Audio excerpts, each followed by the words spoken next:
美英相继宣布新一轮制裁计划之后，欧盟的制裁暂时搁浅了。欧盟周三未能就针对俄罗斯的新增制裁方案达成一致，其中包括禁止进口俄罗斯煤炭。此轮还只是煤炭，欧盟更加依赖俄罗斯的石油与天然气还没有出现在制裁范围中，就有2个欧盟国家提出愿意接受用卢布购买俄天然气。这也反映出欧美主导的力度空前的经济制裁已经开始冲击其自身的经济发展与政治稳定。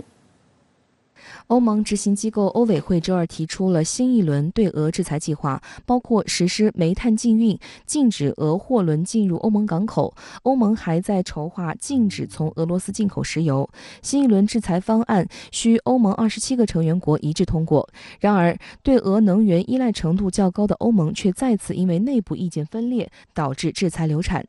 路透社的报道称，欧盟官员因为技术问题未能批准新的制裁提案。如果实施煤炭禁运，是否会影响现有合同？欧盟成员还要求欧委会说清楚制裁的具体实施办法。这些问题亟待澄清。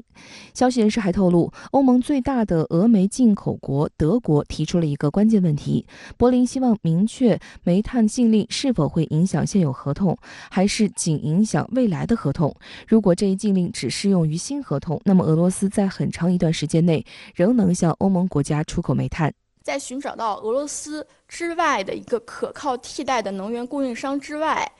欧洲对俄罗斯的能源制裁是难以为继的。对俄的能源禁运，这个需要一个长期的去协调，也对于这个俄乌战场上的局势有关系。如果很快的达成了和谈协议的话，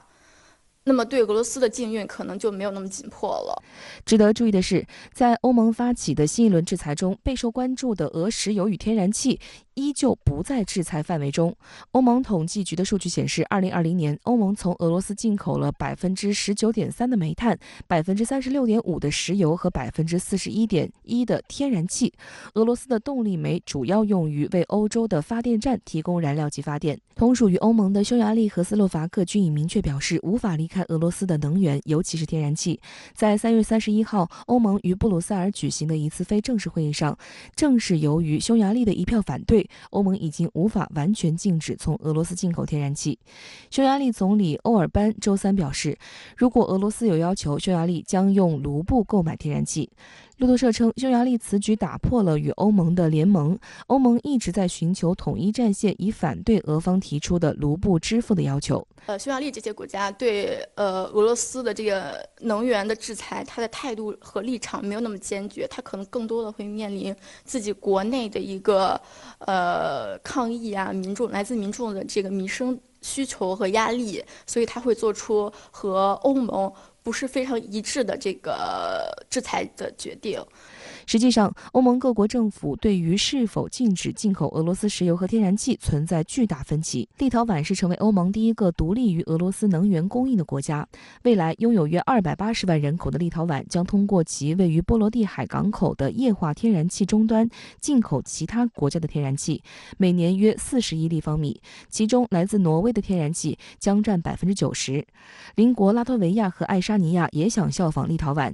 共同建设液化气终端。除波罗的海3国，爱尔兰和英国也对俄罗斯天然气禁运表示支持。不过，也有多个欧洲国家公开表态不支持欧盟对俄罗斯天然气实施禁运令。奥地利过于依赖俄罗斯天然气供应，特别是因为地处内陆无法出海，无法获得替代液化天然气。奥地利外长沙伯伦格周一警告对俄制裁的回旋镖效应，认为欧盟一旦禁止进口俄罗斯天然气，最终被射中的将是欧盟国家。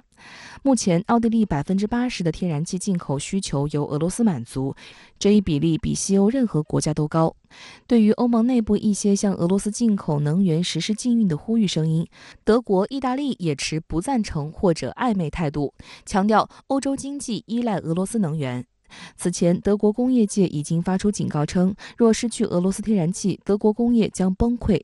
欧盟统计局的数据显示，德国天然气中的55%、石油中的35%以及50%的煤炭依赖从俄罗斯进口。德国经济界警告称，欧洲许多国家依赖俄罗斯的天然气，制裁俄能源可能令欧洲陷入经济衰退。其实制裁是一把双刃剑，对于自身的反噬也是立竿见影的。那么欧洲人民可能要面临一个非常窘迫的境地，就是他们的生活水平将要往回倒退了。德国的老百姓有些人已经开始囤积这个木柴，来应对可能出现的危机了。那么这样一个生活水平的倒退和民生问题的一个凸显，是一个立竿见影的反噬效果。